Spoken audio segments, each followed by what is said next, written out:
Թուրքիայի ազգային անվտանգության խորհուրդը երկրի ղեկավար Ռեջեփ Էրդողանի նախագահությամբ նոյեմբերի 26-ին նիստ է անցկացրել, որի ընթացքում ի թիվս այլ հարցերի քննարկվել է Հարավային Կովկասում խաղաղության գործընթացը։ Ադրբեջանի եւ Հայաստանի միջև խաղաղության գործընթացում վերջին դրական զարգացումների լույսի ներքո քննարկվել են երկկողմ եւ տարածաշրջանային համագործակցության հնարավորությունները, հայտնել է Թուրքիայի հաղորդակցության վարչությունը։ Վերահաստատվել է թուրքական կողմի հանձնառությունը Հարավային Կովկասում խաղաղություն, կայունություն հաստատելու եւ զարգացում ապահովելու հարցում։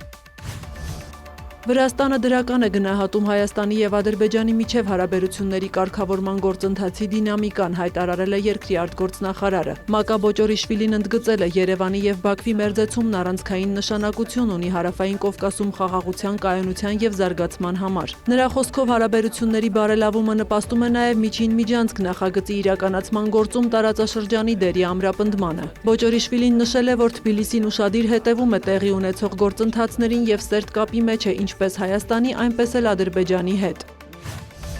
Ուկրաինայի նախագահ Վոլոդիմիր Զելենսկին զինված ուժերի գլխավոր շտաբի ներկայացուցիչների հետ քննարկել է ռազմաճակատում տիրող իրադրությունը եւ ռազմական կարիքները։ Զելենսկու խոսքով հարկավոր է շարունակել հարվածները ռուսական ուժերին եւ կատարել մարտական առաջադրանքները, քանի որ դա Ուկրաինային հնարավորություն կտա բանակցել շահավետ դիրքերից։ Իսկ Եվրամիության դիվանագիտության ղեկավարի խոսքով, որպեսզի Ուկրաինայում պատերազմն իսկապես ավարտվի, հարկավոր է, որ Ռուսաստանը կրճատի իր բանակի թվաքանակը եւ ռազմական բյուջեն։ ԵՄ երկրների արտգործնախարարների հանդիպումից հետո Կայա Կալասը նաև հայտարարել է, որ խաղաղության շուրջ ցանկացած համաձայնագիր պետք է ներառի զիջումներ ռուսական կողմից։ Ըստ ամերիկյան սկզբնական ծրագրի Ուկրաինան պետք է տարածքներ զիջի, կրճատի իր զորքերի թվաքանակը եւ հրաժարվի ՆԱՏՕ-ին անդամակցելու ձգտումներից։ ԱՄՆ նախագահ Դոնալդ Թրամփն ավելի վաղ հայտնել էր, որ համաձայնելով դադարեցնել ռազմական գործողությունները Մոսկվան արդեն իսկ զիջման է գնում։ Միևնույն ժամանակ ռազմական գործողությունները շարունակվում են։ Գիշերը Ռուսաստանն Ուկրաինայի ուղղությամբ արձակել է 140 անօդաչու թռչող սարք։ Թիրախավորվել են Օդեսան, Դնեպրոպետրովսկը, կան վիրավորներ եւ ավերածություններ։ Ռուսաստանն էլ հայտնել է ուկրաինական 100-ից ավելի ԱԹՍ խոցելու մասին։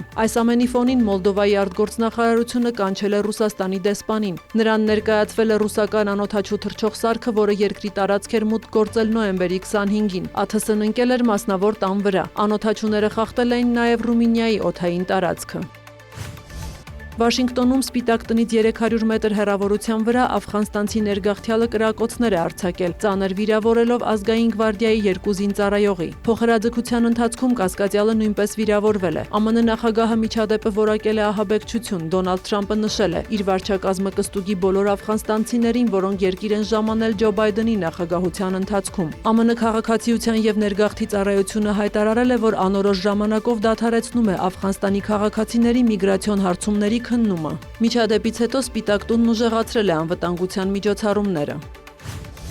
Հոնկոնգի բնակելի համալիրներից մեկում արդեն երկրորդ օրը մոլեգնող հրդեհը 40-ից ավելի մարդու կյանք է խլել։ Մոտ 280 մարդ անհետ կորած է։ Կան նաև տասնյակ վիրավորներ։ Հարյուրավոր բնակիչներ տեղավորվել են ապաստարաններում։ Հրդեհաշիջման աշխատանքները շարունակվել են ամբողջ գիշեր։ Ըստ իշխանությունների հրդեհն աստիճանաբար վերահսկողության տակ է վերցվել։ Շենքերում վերանորոգման աշխատանքներ էին ընթանում։ Հրդեհի պատճառը դեռ հետաքննվում է, սակայն ըստ ոստիկանության վերանորոգման ընթացքում օգտագործվող նյութերը հրակայուն չեն եղել, ինչը նպաստել է հրդեհի արագ տարածմանը։ Բացի այդ, շինարարական աշխատանքների ժամանակ օգտագործվել են բամբուկե փայտամածներ, որոնք նույնպես արագ են բռնկվում։ Շինարարական ընկերության տնօրեններից երկուսը եւ ինժեներ խորհրդատուն ձերբակալվել են։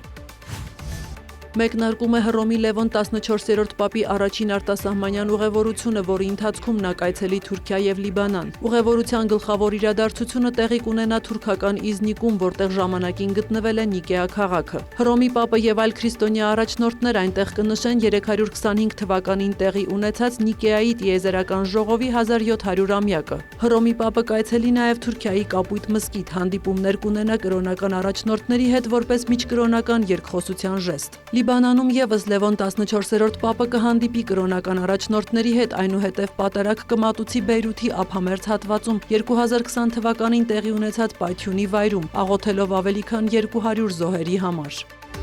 Սյուզաննա Չրաղյան, լուրեր։